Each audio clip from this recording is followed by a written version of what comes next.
বিসমিল্লাহির রহমানির রহিম। আইএলটিএস রিডিংয়ে ভালো করার জন্যে আসলে আপনাকে একটু চালাক হতে হবে, ক্লেভার হতে হবে। শুধু যে আপনি অর্থ পারলেও কিন্তু আপনি ভালো করতে পারবেন না। সেই অর্থটাকে সঠিকভাবে ইউজ করা শিখতে হবে। আরও কিছু চালাকি আছে, সেই চালাকিগুলো আপনাকে করতে হবে। মানে আপনাকে একটু ক্লেভার হতে হবে।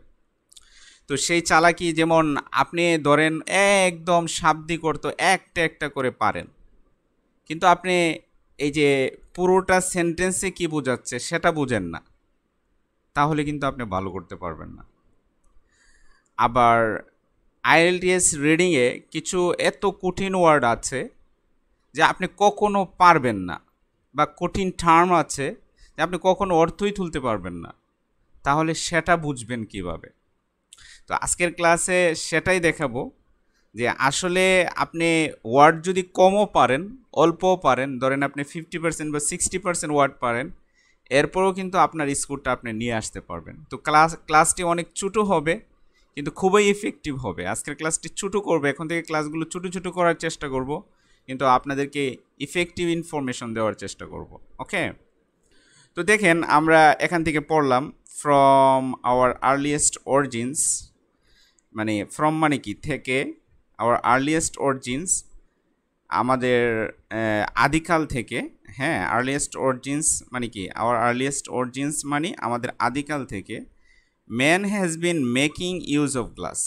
এই যে দেখেন এখানে কিন্তু এই যে মেকিং শব্দটা না দিয়েও পারতো তারা, এভাবেও কিন্তু তারা তৈরি করতে পারতো সেন্টেন্সটা, man has been using glass, এই যে এভাবে কিন্তু তৈরি করতে পারতো। কিন্তু তাদের কাজ হচ্ছে আপনাকে পেস লাগানো, মানে আপনাকে এত ইজিতে সেন্টেন্স তৈরি করে দেবে না যে আপনি বেঙ্গলি যে সেন্টেন্সগুলো পড়েছেন, ধরেন এইচএসসিতে এসএসসিতে যে সেন্টেন্সগুলো পড়েছেন, ওই ধাপের সেন্টেন্স তারা তৈরি করবে না। তারা একটা না একটা ওয়ার্ড দিয়ে দেবে, যে ওয়ার্ডের মাধ্যমে আপনার অর্থটা তুলতে আপনার প্রবলেম হবে। যেমন এখানে মেকিং ওয়ার্ডটা, এটা বাদ দিয়ে অর্থ তুলেন, man has been using glass, মানুষ গ্লাস ব্যবহার করছে। এটা কিন্তু এটার অর্থ কিন্তু সেমই, men has been making use of glass মানে মানুষ গ্লাস ব্যবহার করছে। কিন্তু মাঝখানে যে এই শব্দটা দিল, এই শব্দটা দিয়ে কিন্তু আপনার অর্থটা বুঝতে আপনার সময় ক্ষেপণ করছে। মানে আমাদের আইএলস এক্সামটাই হচ্ছে 60 মিনিটসের একটা এক্সাম, বড় বড় প্যাসেজ দেওয়া থাকে, মানে তারা যাচাই করে যে আপনি কত দ্রুত রিডিংটা বুঝেন, সেটাই যাচাই করে তারা। তো এই যে শব্দটা দিয়ে দিল, এটার জন্য কিন্তু আপনি এটাকে 3বার 4বার পড়তে হবে। যদি আপনি একবার পরে অর্থটা বুঝেন, তার মানে আপনি কি তাড়াতাড়ি আনসারটা করতে পারবেন সময়ের ভিতরে। যদি 4বার 5বার পড়া লাগে, তার মানে কিন্তু আপনি কি করতে পারবেন না, আনসারটা সঠিক সময় করে। আরও মজা আছে, কিন্তু একটু টেকনিক আছে, একটু দেখেন। এরপরে দেখেন, historians have discover that a type of natural class. দেখেন ঐতিহাসিকরা আবিষ্কার করেছেন একটি এক ধরনের এ টাইপ অফ, মানে কি যে এটা একটা প্রেজ। আরেকটা কাজ হচ্ছে আপনারা কিছু প্রেজও পারেন না, মানে আস্তে আস্তে রিডিংটা পড়ে পড়ে, বিভিন্ন আর্টিকেল পড়ে পড়ে, নিউজ পেপার পড়ে পড়ে আপনি যে যে প্রেজগুলো আছে, এই প্রেজগুলোর একটা লিস্ট তৈরি করতে পারেন। প্রেজ বেশি নাই, অল্প কিছু প্রেজ ব্যবহার হয়। যেমন এ টাইপ অফ মানে এক ধরনের ন্যাচারাল গ্লাস তারা আবিষ্কার করছে। আচ্ছা, এরপরে দেখেন এই যে হাইপেনের ভিতরে দিছে এই ন্যাচারাল গ্লাসটার নাম কি, অবসিডিয়ান। ঠিক আছে। আচ্ছা, এরপরে দেখেন খেলাটা কি খেলছে তারা, আপনার কত ঝামেলায় ফেলছে। এই যে দেখেন, এই যে হাইপেনের পরে এখানে এত বড় একটা, দেখেন এখান থেকে নিয়ে এত বড় পর্যন্ত একটা আবার হাইপেনের মাঝখানে দিছে।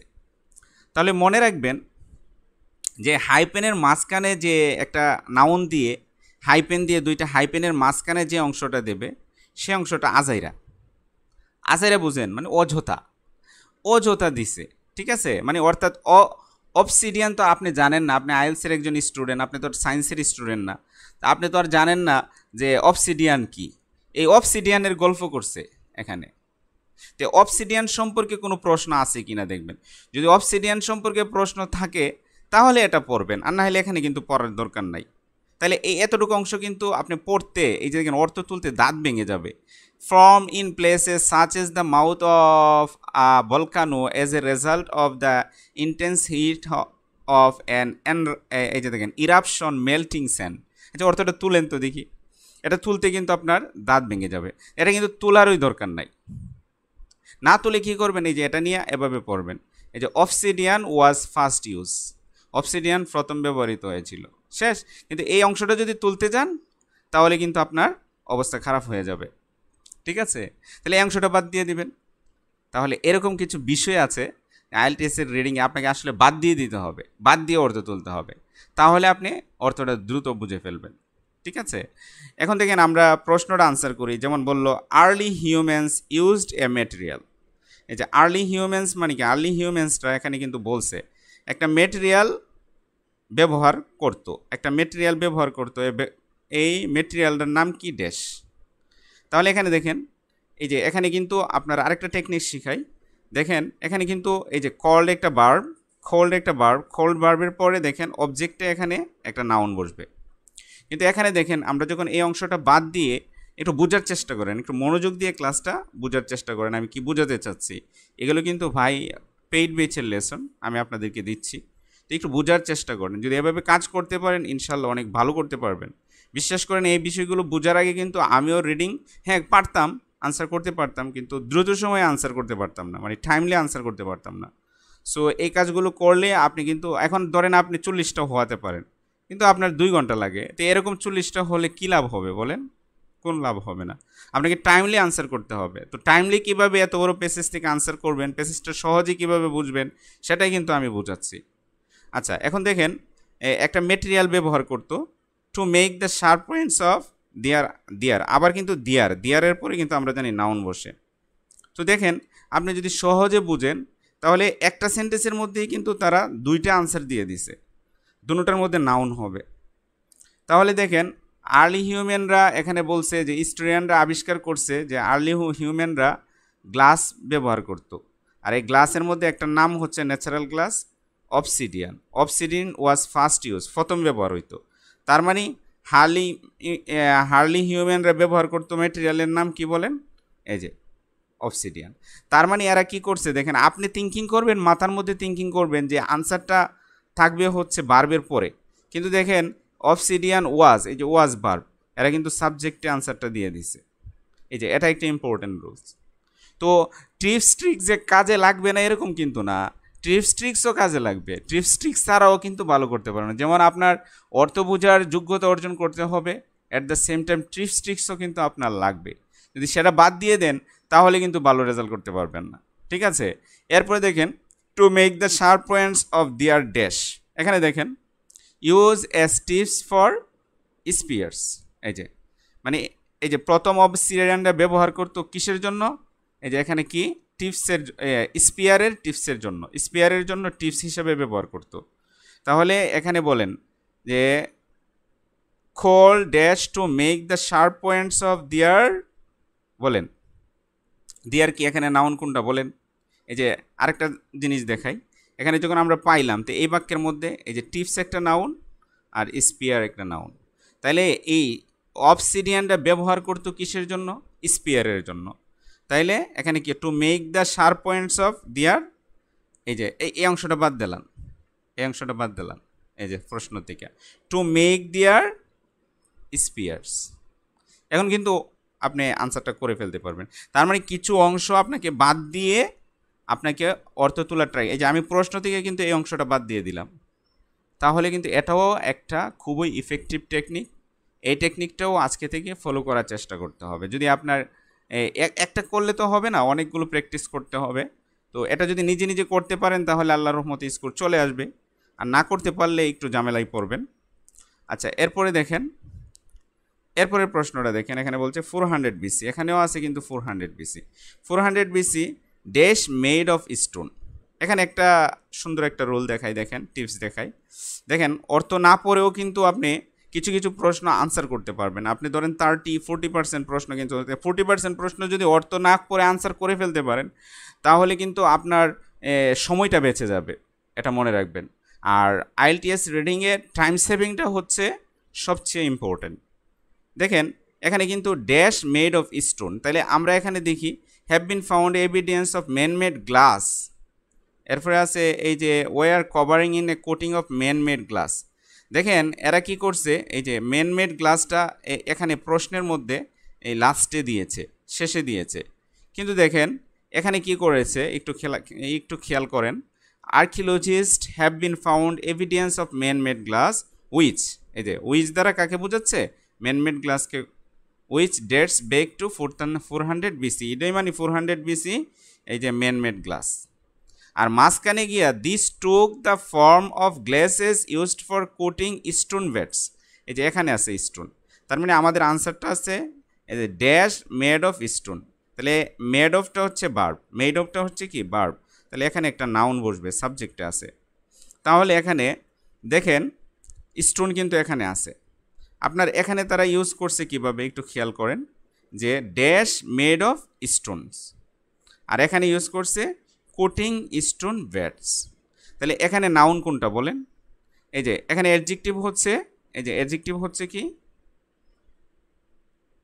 অ্যাডজেক্টিভ হচ্ছে কি কোটিং, স্টোনটা নাউন, এই যে স্টোনটা কিন্তু অ্যাডজেক্টিভে এখানে, কিন্তু নাউন অ্যাডজেক্টিভ হিসেবে ব্যবহার হয়েছে, তাহলে লাস্টের শব্দটা কি, লাস্টের শব্দটা হচ্ছে বিটস, বিটস হচ্ছে নাউন, তাহলে কি হবে বিটস মেড অফ স্টোন, আর এর দিছে কি কঠিন স্টোন বিটস। তো আপনি জীবনে কল্পনা করবেন যে এভাবে বিটস মেড অফ স্টোনস, যেমন ধরেন আমি বললাম,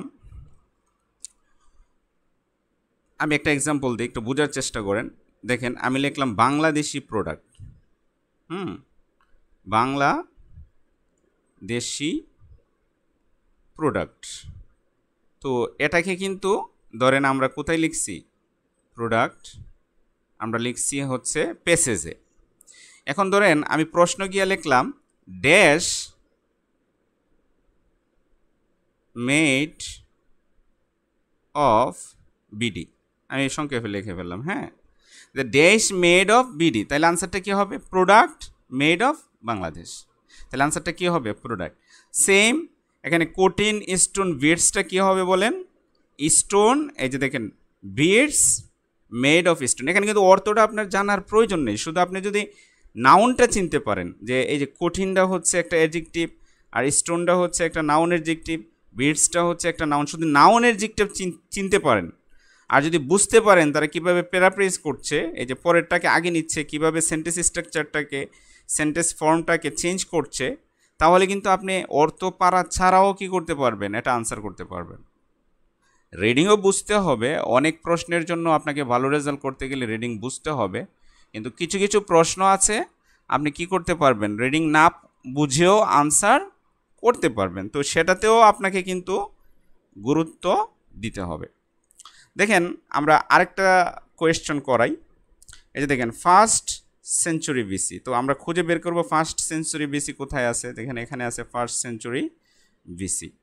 এখানে কি বলছে, glass were colour because of the dash in, এই যে এখানে কিন্তু নাউন বসবে, ইন দ্য মেটেরিয়াল, তো গ্লাস মেন এই যে হাইলি কালার্ড এখানে আছে, তাহলে এখানে আনসারটা আছে, আমরা একটু পড়ি, the glass made during the time was highly colour due to, এই যে এটা বুঝতে হবে, এই যে বিকজ অফ মানে কি বলেন, ডিউ টু, এই যে এটা শিখেন, বিকজ অফ মানে কি, ডিউ টু, এভাবে ভেঙে ভেঙে আপনাকে শিখাতে হবে, একটা একটা শব্দ করে যদি শেখানো হয়, তাহলে আপনারা যারা রিডিং নিয়ে প্রবলেমে আছেন, এই যে ডিউ টুর পরে দেখেন এখানে হুবহু একটা নাউন দিছে, এই যে এখানে অফ দিছে, শুধু পার্থক্য করছে এরা কি করছে, এখানে ইন দিছে, আর এখানে প্যাসেজের মধ্যে এরা অফ দিছে, আর এখানে কি করছে র মেটেরিয়াল বলছে, এরা কি করছে রটা বাদ দিয়ে দিছে, এই যে রটা বাদ দিয়ে প্রশ্নের মধ্যে শুধু মেটেরিয়াল লিখছে। এখন বলেন তো আনসারটা কি হবে, আরে ভাই আনসার তো আনসার শিট দেখে বলা লাগবে না, আনসার তো পড়ানোর সময় আপনিই বলবেন বুঝে বুঝে, এখন ভেবেন না আমি বুঝাই দিলাম আপনি বুঝে ফেলছেন, সহজে আনসার করে ফেলবেন, এটা নিয়ে আরও অনেক ক্লাস করতে হবে, অনেক প্র্যাকটিস করতে হবে, যদি আপনি রিডিংয়ে 7 পেতে চান, 7+ পেতে চান, আরও অনেক কাজ আছে, অনেক ছোটো ছোটো কাজ আছে, এই কাজগুলো করতে হবে। তো আমি আপনাদেরকে বুঝালাম যে অল্প ছোটো একটা ক্লাসের মধ্যে, যে আসলে রিডিংয়ে ভালো করার জন্যে শুধু রিডিং স্কিল মানে নিয়ে আন্ডারস্ট্যান্ডিং নিয়ে কাজ করলেও হবে না, আবার টিপস ট্রিক্স নিয়ে কাজ করলে হবে না অনলি, আবার শুধু আন্ডারস্ট্যান্ডিং নিয়ে কাজ করলেও হবে না, আপনার আন্ডারস্ট্যান্ডিং নিয়েও কাজ করতে হবে, আবার টিপস ট্রিক্স নিয়েও কাজ করতে হবে, আরও অনেক টিপস আছে সেগুলো নিয়ে কাজ করলে অতি সহজে আপনারা কি করতে পারবেন, আপনাদের স্কোরটা সিকিউর করতে পারবেন। তার মানে এই যে দার পরে নাউনটা কি, ইমপিউরিটিস, তাহলে কি হবে, অফ দ্য বিকজ অফ। এখন যদি বিকজ অফ মানে ডিউ টু এটা না বুঝেন, তাহলে কিন্তু অনেকে বলবেন আরে এটা তো পারি না ভাই। যখন আপনি পেসেস করবেন পরীক্ষার হলে তখন কিন্তু মনে থাকে না, ঠিক আছে। তাহলে আমি কিন্তু এটার অর্থও বুঝলাম না, শুধু নাউন পারলাম আর এদিক দিয়ে ডিউ টুটার কি, বিকজ অফটা দেখলাম, শূন্যস্থানের আগের শব্দটা আমাদের খুব ইম্পর্টেন্ট সেটা দেখলাম, আর এখানে কি কি চেঞ্জ করছে, কিভাবে প্যারাফ্রেজটা করছে দেখলাম, আমি কিন্তু আনসার করে ফেললাম। এটা বিষয় হচ্ছে আইএলটিএসে আপনাকে কিছু আপনাকে অবশ্যই চালাক হতে হবে, ক্লেভার হতে হবে, এট দ্য সেম টাইম আপনাকে স্কিল গ্যাদার করতে হবে। তো সবাই ভালো থাকেন, দেখা হবে আরেকটি ইম্পর্টেন্ট লেসন নিয়ে, সেই পর্যন্ত আল্লাহ হাফেজ।